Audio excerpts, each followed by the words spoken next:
Hi everyone, today we are going to explain imagery along with its types. In this lecture all about imagery is going to be explained, like its types such as visual imagery, tactile imagery, olfactory imagery, kinesthetic imagery and organic imagery. But before we start our lecture, please like and subscribe our channel. Well, so the first question is, what is imagery?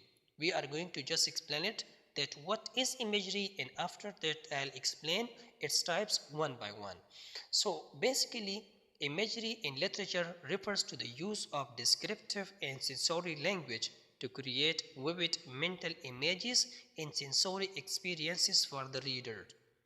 Look at this definition with attention, that it states that imagery is nothing but the use of language in such a way that it appeals to our senses.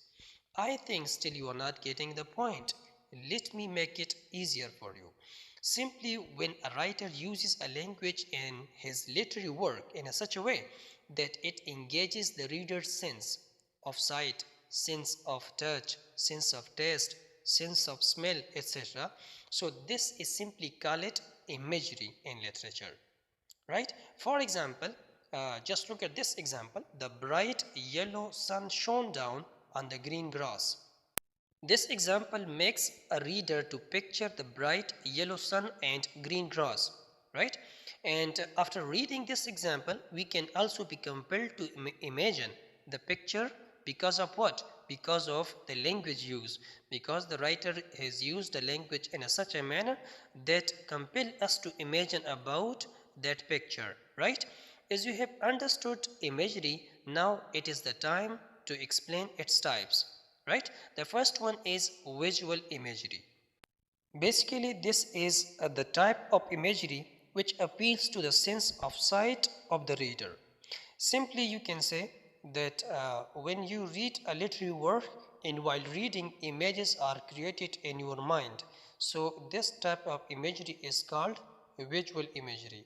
For example, let me give you example so then you will understand it. The example is, the red and yellow leaves fell from the trees and blanketed the ground in colorful carpet. Actually, this sentence creates a mental image of autumn. Simply, it appeals to our sense of sight, so that is why it is called visual imagery, right? And another imagery is auditory imagery. It is another type of imagery which appeals to the sense of hearing, right? The sense of hearing of whom? Of reader. Simply you can say, when a writer uses a descriptive language in such a manner or in such a way that appeals to our hearing, so it is called auditory imagery. And it can be achieved through melodic sounds and using onomatopic words, right? So when it appeals to our hearing, so it is called auditory imagery. And the next one is gustatory imagery. This is another type of imagery that appeals to our sense of taste, right? So it means that when a writer uses a language in such a way that it makes us imagine to experience the taste of eating or drinking. So when the use of language stimulates the sense of taste, so that is simply call it gustatory imagery, right? The next one is olfactory imagery. This type of imagery appeals to the sense of smell. Simply, it means when a language is used in such a manner that through that a reader imagines a kind of smell described by the writer in a written work. So it is simply called olfactory imagery. It is nothing something strange or difficult whenever words or language appeals to our sense of smell. So that is simply call it olfactory imagery, right? And the next one is kinesthetic imagery. This type of imagery creates a mental image of movement and physical action such as running or dancing, etc. Simply, it means when a writer uses a language and words in such a way that the reader imagines the physical movement of human being or anything that moves from one place to another. So that is simply called kinesthetic imagery. And the next one is tactile imagery.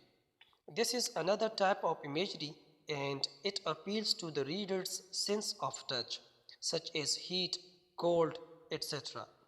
Simply, when a writer uses a language in such a way that it makes the reader to imagine the sense of touch, so it is simply called it tactile imagery. And the last imagery is organic imagery. Basically, this is another type of imagery.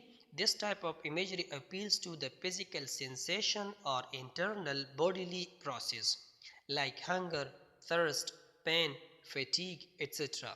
Simply, you can say when a writer uses a language in such a way that makes the reader imagine bodily experiences, and that bodily experiences can be about hunger, pain, or thirst. So this is simply call it organic imagery. I hope that you have enjoyed this lecture, but do not forget like and subscription to my channel, and see you next time. Bye bye.